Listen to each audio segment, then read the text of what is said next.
great. So firstly, Jen, thank you for coming and letting us talk to you. Pleasure. Yep. So how long have you lived in Melbourne for? 34 years. And so your job is you're a director of this company? Yes, I'm actually the chair of Victorian Opera Company, which was founded about 11 years ago by the state government. And I am the third person to hold this office. So. You're also the chair of directors at Commonwealth Bank as well? Yes, Commonwealth Bank, Lend-Lease, Santos, which is an oil and gas exploration company, Tabcorp, which is, probably shouldn't be talking to you a lot, you're impressionable about a gambling company, and I sit on the council of the National Library of Australia, and I'm a director of the Walter and Eliza Hall Institute of Medical Research. And before this you worked at Accenture? That's correct, yeah. Yep. So you've been around Melbourne for a long time, yeah. Okay. So obviously in Melbourne it's promoted as quite like a culturally acceptable city. There's a lot of different races and religion here. What's your opinion on that? Do you think that they do it well enough? I think that compared to many places in Australia, Melbourne is very diverse. It's got a lot of different types of people who live here, and it's not just ethnically diverse. There's a wonderful bridge across the Yarra that you should try and see while you're here. And it used to be an old railway bridge, but it isn't anymore. It's a pedestrian bridge, and on it they've got a glass panel which talks about the countries in the world that the people of Victoria have come from. And each panel tells you how many Victorians were born in that country, and how many Australians were, and why they've come to Australia. Is it as a result of war, or is it the result of just planned migration, things like that. But it's really interesting if you're interested in sort of ethnic diversity of Melbourne. And I'm on the Kenya panel because I was born in Kenya in East Africa, and I forget how many other people, I think there are about 1,000 of us in Victoria who were born in Kenya, so there we go. What ways do you think that the wide range of cultures and nationalities actually contribute? I think we talked about restaurants, obviously there's a huge range of different types of food, and you should go to Victoria Market while you're here if you get the chance, because you'll see all kinds of really great food. So there's that, but there's also some very strong influences on, funnily enough, sport. Melbourne is also the sporting capital of the universe, as I'm sure you know. And whilst it's the home of Australian rules football, it's also a very strong centre for soccer.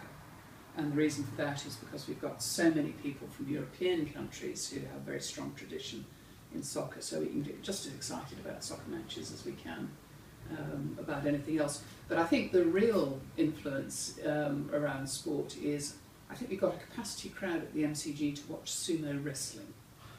You know, so anything, any kind of sporting tradition we're interested in. But also in the culture, we'll have, there's a very big Chinatown here. Yeah. I'm sure you've walked past that on your way up here, and that's really interesting.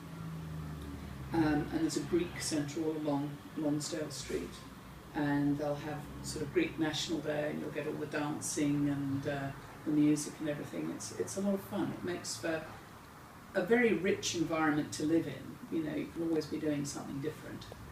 So it is very interesting, because even though obviously the city is in Australia, all countries and nationalities are all evident here and their influences. Yeah, absolutely. So you've been here for, you know, a fair while in Melbourne. How do you think that Melbourne's different cultures have grown and bloomed over the years? Oh, it's interesting what a change Melbourne has gone through. When I was a kid, my mother talks about it being what she called very white bread culture. You know, you could get roast meat and 3 veg, and that was about it as far as the food went.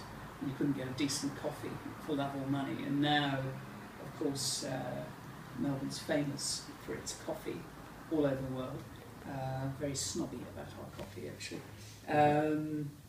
And I think just the richness of the experience, the things you can see on TV, the things you can go and see at the theatre, the types of art that people do, it's just fantastically more broad-ranging and interesting than it ever used to be. Do you think that Melbourne is as culturally aware as it could be, or do you think it could be improved? Look, I think Australia's an island, and that's a good thing and a bad thing. The quarantine people will tell you it's a good thing because, you know, our agriculture is very protected. But it also makes you insular, is the word that goes with island, and it can make you a little bit insular in terms of your influences. But compared to a number of decades ago where there was a thing called the cultural cringe, where we all thought that nothing in Australia was any good and you had to go overseas to experience anything that was really sort of top flight, I think that's gone away. And I think we're now much more confident about our cultural identity and who we are and, you know, what we have to offer. But I think we can always be a little bit more open to influences from outside. Do you think that most of the locals are usually very accepting of welcoming of, you know, all diverse cultures in? Mostly, yes.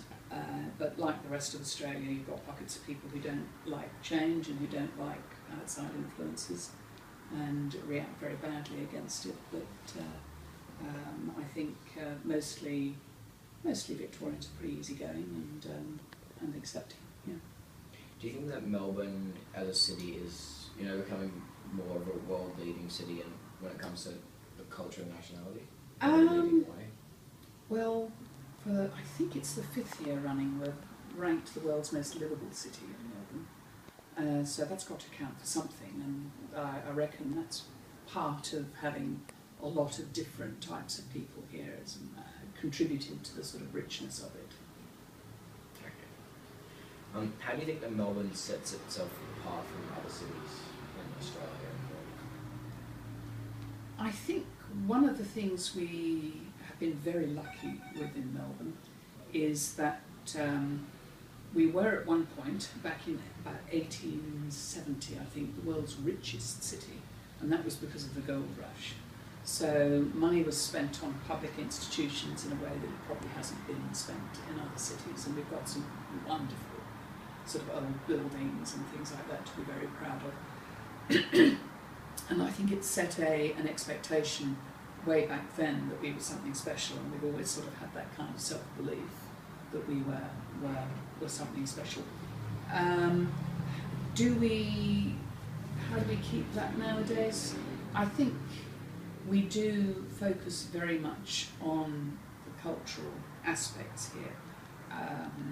On any given night in Melbourne, there's plenty of things you can go and see. Music of a wide range of sorts. There are some excellent rock venues in Melbourne, and sort of very thriving sort of indie rock scene here.